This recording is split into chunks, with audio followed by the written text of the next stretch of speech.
Bat হাতে run নেই, বল হাতে উইকেট নেই, বা বাড়তি চাপ বাড়াচ্ছেন সাকিব আল হাসান। সাকিব কি তাহলে শেষ?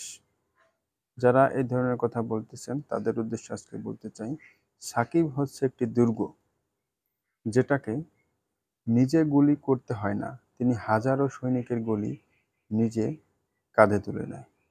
তো সেই দুর্গকে আমরা কখনো হেয় প্রতিপন্ন করতে পারি না। সে রানে নেই, কিন্তু রানে ফিরবে। সে উইকেট পাচ্ছে না, কিন্তু সে উইকেট পাবে।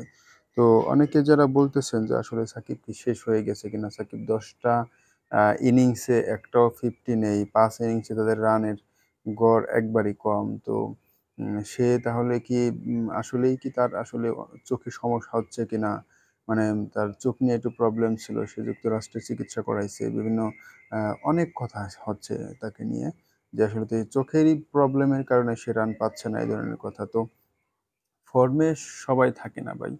সাকিব আল হাসান এখন ফর্মে নাই, তার ফর্মে আসতে দেরি হবে না। কারণ সে হচ্ছে জানে কিভাবে ফর্মে ফিরতে হয়। বিরাট কোহলি দেখেন, প্রায় ১০০ দিনেরও বেশি একটা সেঞ্চুরিও পায় নাই। তো সে কিন্তু আবার ফর্মে ফিরছে। ইভেন খুব ভালোভাবে, পূর্বের চেয়ে ভালোভাবে সে কিন্তু ফর্মে ফিরেছে। তো এইজন্যই আমরা কাউকেই মানে কোনো কাউকেই আমরা আ আ হেয় প্রতিপন্ন করতে পারি না তার অফ ফর্মের জন্য। কারণ তারা বিশ্বসেরা খেলোয়াড়।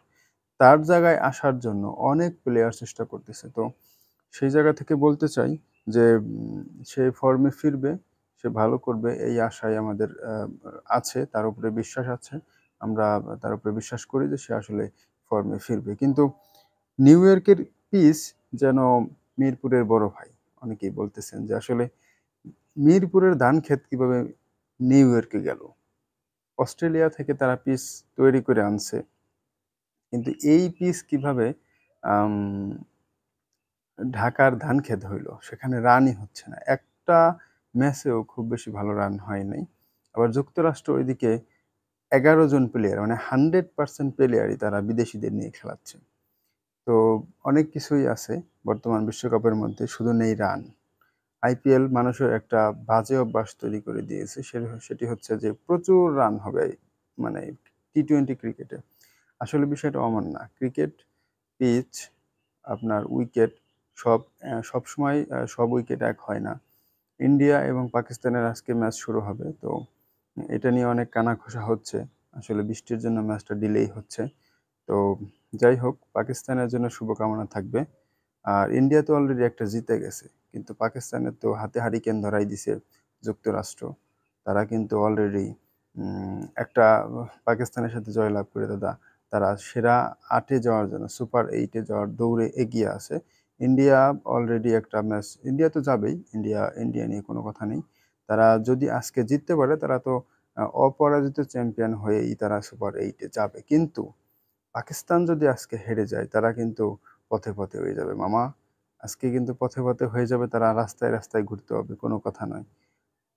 তোমরা যদি পাকিস্তানদের উদ্দেশ্যে বলতেছি, ভাই তোমরা যদি আজকে ভালো ক্রিকেটটা খেলতে পারো, তোমরা কিন্তু জয়টা ডিজার্ভ করো। সো সেই জায়গা থেকে বলতে চাই যে পাকিস্তানের আসলে এই সুপার 8 এ না যাওয়াটা পাকিস্তানি ক্রিকেটারদের জন্য, পাকিস্তানের জন্য, পাকিস্তানের সমর্থকদের জন্য একটা বিশাল একটা ধাক্কা। কারণ তারা অলরেডি বিশ্বকাপ জয়ী একটা দল। এইভাবে তারা সুপার 8 এ না যেতে পারলে এটা লজ্জার বড় বিষয়। সো পাকিস্তানের জন্য শুভকামনা, ইন্ডিয়ার জন্য শুভকামনা। তোমরা ভালো ক্রিকেট উপহার দাও। তবে যুক্তরাষ্ট্র ভালো রানের উপহার দিচ্ছে না। ভালো উইকেট তারা বানাতে পারে নাই। তো রানই হচ্ছে না। সব মনে হয় মিরপুরের ধানক্ষেত।